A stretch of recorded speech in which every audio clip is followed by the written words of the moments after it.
Բուժառուն երկար տարիներ գրեթե ատամներ չի ունեցել, պահպանված էին ընդամենը 1-ից 2 ատամներ, ինչի հետևանքով էլ զգալիորեն նվազել էր միջծնոտային բարձրությունը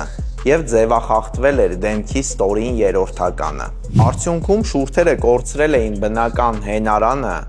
դարձել էին գրեթե անտեսանելի,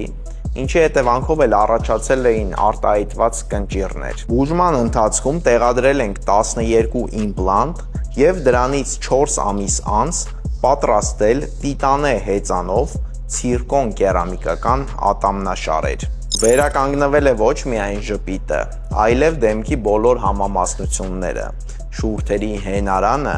և էսթետիկան։ Ամենակարևորը բուժառուն կրկին ստացել է լիարժեք ծամելու հնարավորություն,